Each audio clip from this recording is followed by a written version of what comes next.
Brittany, Jenae, Krinza, Crash Course. Hi, I'm not John Green, but this is still Crash Course. And today we're talking about the French. The French had a wide range of influence on the New World. These included politically, economically, socially, and religiously. Unlike the French, us Americans are very hygienic. All good. I feel so constricted. There's too many gloves. It's okay! It's okay! I felt empty, so I'm bringing it back. In 1534, the French King Francis I sent Jacques Courtier with 2 ships and 61 men to look for a New World passage which was supposed to link the Atlantic with the Pacific. Courtier discovered the inlet of the St. Lawrence River. He returned to France after claiming the whole region for the king, the title New France. Miss Brittany, why do the French have such unimaginative names? Well, me from the past, it's because they are the French. And as we all know, the French are not the brightest in the world. In 1535, Courtier sails his longboats up the St. Lawrence River as far as an island occupied by Huron Indians. They made him welcome. Courtier returns for a 3rd visit in 1541. His discoveries prompt the interest of French fur traders in these regions. In 1611, Samuel de Champlain establishes the beginning of a settlement on the same Huron island, modern-day city, Montreal. Now, onto les politics. The government of French North America was always authoritarian. Before 1627, there were 5 different viceroys, all of whom delegated their powers to Samuel de Champlain.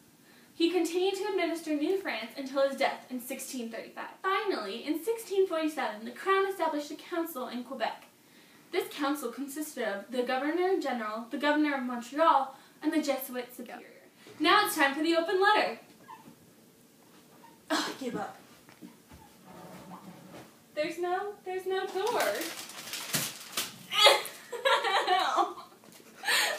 really hurt. An open letter to baguettes. Dear baguettes, what makes you so special from other bread? I mean, come on, you're a little thinner and longer, so that means you get your own name? You still taste like any other bread to me. It's true, though, that you are great to serve with a little cheese. But so are crackers, and you don't see them getting a special name. Stupid baguettes. I mean, come on. Long, wide loaves have been made since the time of Louis XIV.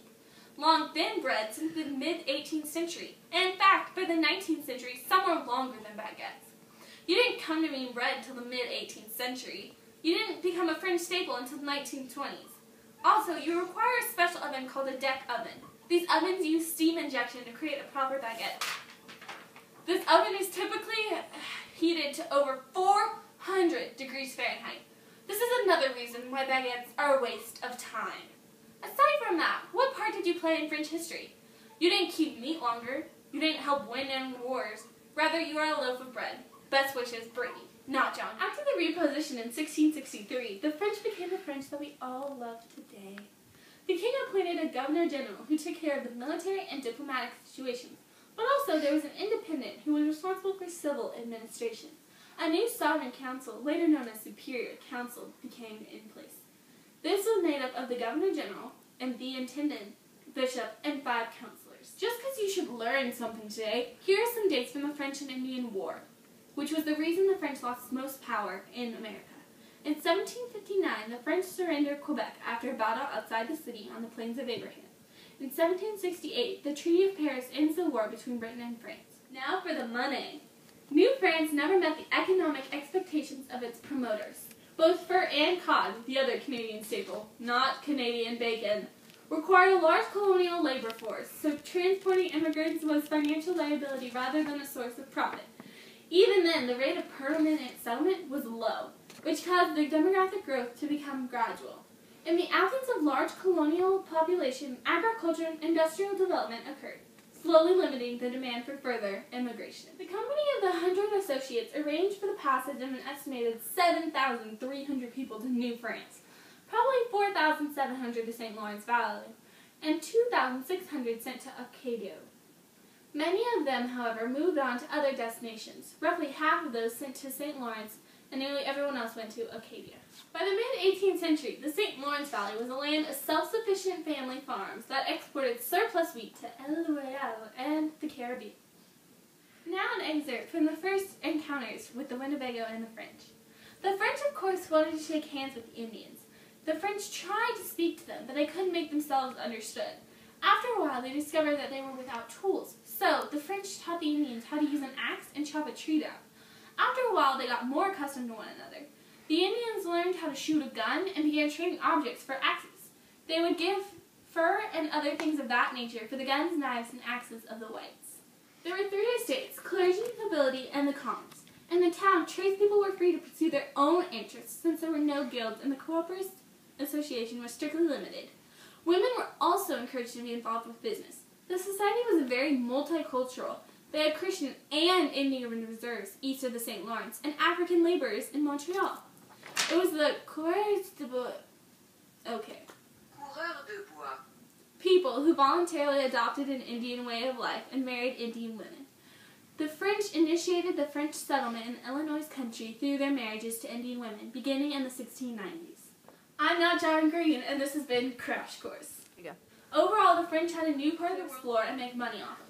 The world was completely changed in politics, economy, social, and religious changes. The French had a different approach of entering the New World than the Spanish or even the British. The French were understanding and wanted to trade for the economic benefit, but baguettes are still irrelevant. Our executive producer was Jenae, Brittany was not John Green and did all the funny stuff, and Krinza was our editor/filmer. These are going to be great bloopers, by the way. You're still on. Brittany, dead puppies. It was recording. Brittany! Jenae, stop it! I'm sorry. Your faces are like real constricted. There's too many globes. In 1535, Cortier sails his longboats up the St. Lawrence. Oh wait, what did he say? Okay. She's like, damn. Marker. Oh god. In 1535, Cortier sails his. Stop turning it! Oh my god, I'm gonna kill you! Miss Green! Miss Green! No, it's not green. Cortier discovers the inlet of the St. Lawrence River. He returns to French after claiming